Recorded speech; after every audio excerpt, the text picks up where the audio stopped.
Hi, welcome to my YouTube channel. Why am I so close to the camera?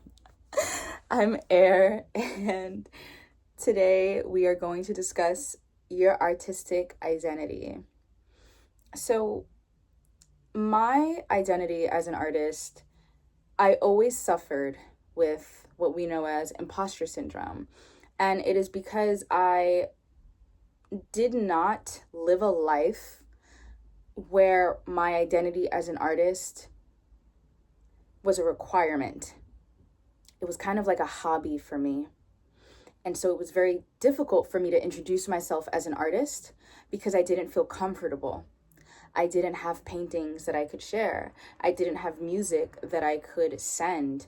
I didn't have a novel that I had published or something that I was working on. Now, over the years, that has changed. Why? I have music out and I am forming a band. I have paintings and I have a website for that. I also am working on a novel, and I have been for the past few months now. I also prioritize my identity as an artist more than anything. And it has taken spiritual discipline in order for me to comfortably and confidently understand that I am an artist. Sorry, I live in New York. If you are not living a life where you are prioritizing your spiritual needs as an artist, then you will forever feel like you're not good enough. Your circumstances will always determine your value, and you will always fall victim to comparing yourself to other people. And you will never succeed as an artist because you do not see your artistic identity as something that requires submission. You believe that you are owed a lifestyle simply because you put a little bit of work in.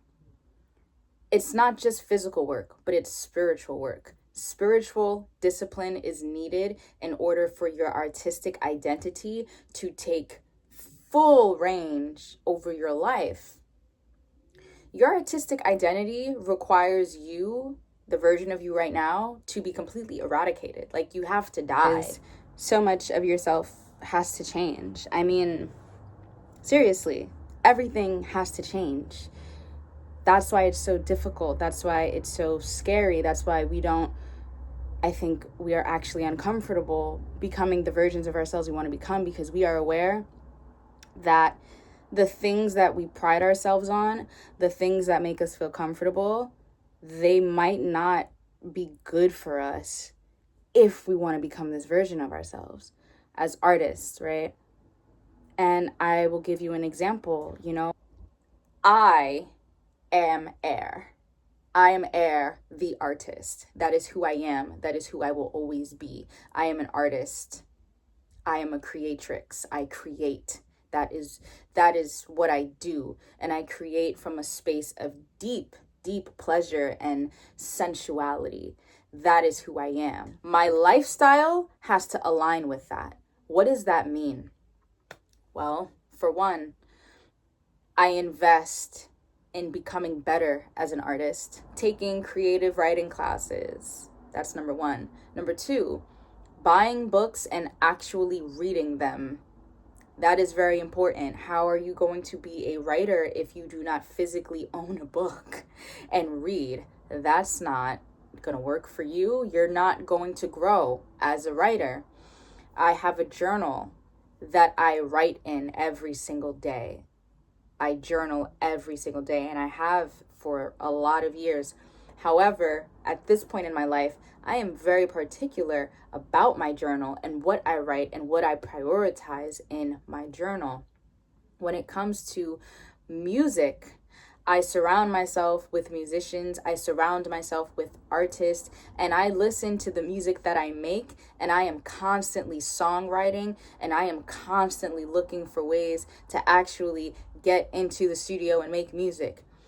It is not just a hobby, it is my life, and everything that I do is surrounded with that. That also means the people that I choose to be around have to in some way be an asset to my creative identity. And I think that makes a lot of people feel uncomfortable. The word asset. Asset is not just this concept of finances, it is an energy. If you are not pouring into me so that way I can be a better artist, a better creative, I do not think you can be in my life, because you will only take away from my identity as an artist that I have fought for tooth and nail to truly embody and confidently become. And I cannot allow anyone to take that away from me. Romantically, if you can't pour into me as an artist, you serve no purpose. Physically, emotionally, you do not serve a purpose for me, because I am an artist, and that is my life. That is who I am.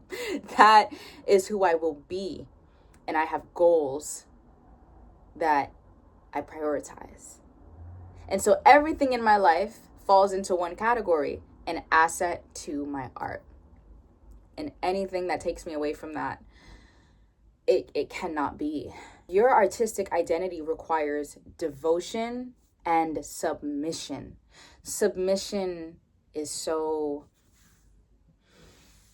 feels so good, you know, like to be able to submit yourself to something. It feels so luxurious to be able to be on your knees and know that you are serving something bigger than you.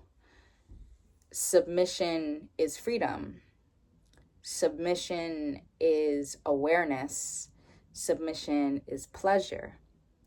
And my artistic identity demands that I submit to her.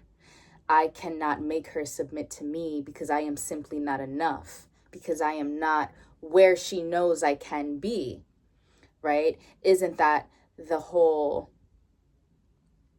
attractiveness with the idea of like a dom and sub dynamic, right? It's like this submissive is aware that there's a version of themselves that they simply cannot bring out of themselves unless they submit to this dominant force who can call out who they are and make them something bigger through the lens of submission. So your identity as an artist, as a creative, requires the same devotion, requires the same pleasures, requires the same discipline. You have to submit to your identity, and you cannot play when it comes to, well, what that means. And that can sound scary because it may make you feel a little bit rigid, but it's the truth. I mean, my artistic identity requires a lot of my time and my energy. She requires me to embody something. Because if you want to be big in the world, right? If you want to showcase yourself to the world, your relationships are aligned with you. Now, the relationships that you've walked away from, the relationships that have failed, like any deity, it serves as lore so people can better understand you. But when you fully decide to become the version of yourself that you know you are meant to become, well, that means you have to be very, very careful, right? Very cautious, very picky with who you allow to be consumed within your energy, because you understand who you are becoming, and what you're going to bring to the table. And I think the point of me recording this video is to offer you perspective. And the perspective is, if you wish to become what you wish to become, are you spiritually disciplined enough to become it? Do you see this version of yourself as a deity, as a spirit that requires submission? Do you take it seriously? Do you feel as though, and do you acknowledge that there is nothing else for you? Because that is also part of the submission. You acknowledge that there's nothing else for you but this. I thought this video was going to be a little bit longer. I even had a bunch of notes that I wanted to cover. But I'm starting to believe that every Tuesday when we have these sit down conversations, it's not going to be very contrived. I think that there should be a flow state to the words that I speak and how I choose to share it. But overall, your artistic identity not only demands your submission, but it is deserving of it. And if you are willing to submit, if you're willing to listen, then you will become the version of you, the true version of you. And these things will start to happen very quickly. And then one day you're going to look at yourself and you're going to go, holy shit, I did it, you know? But you first have to submit. You have to be spiritually disciplined enough to submit. And you have to be willing to be uncomfortable in that submission. Because, I mean, submission is not something that I think anyone necessarily expects or expects for themselves to be capable of. But when you actually do decide to submit yourself to your identity and the spirit that wishes to consume you, you'll be very blessed and you'll be very happy that you walked through the storm because you trusted yourself. You trusted that you're not an imposter, and you trusted that you do have what it takes to be disciplined and to be directly aligned with what you see for yourself, you know? So with that being said, I just want to say thank you for being here. Thank you for watching my YouTube video. Every Tuesday, we'll have a sit-down conversation. Every Monday, I give tarot readings. And on my Instagram, it is my artistic realm. So if you like what you hear, if you like what you see, if you want to be part of this, make sure you like and subscribe. And you can follow me on Instagram, join my channel. I offer live readings on my private channel. So thank you so much for being here, and I hope I see you again next week.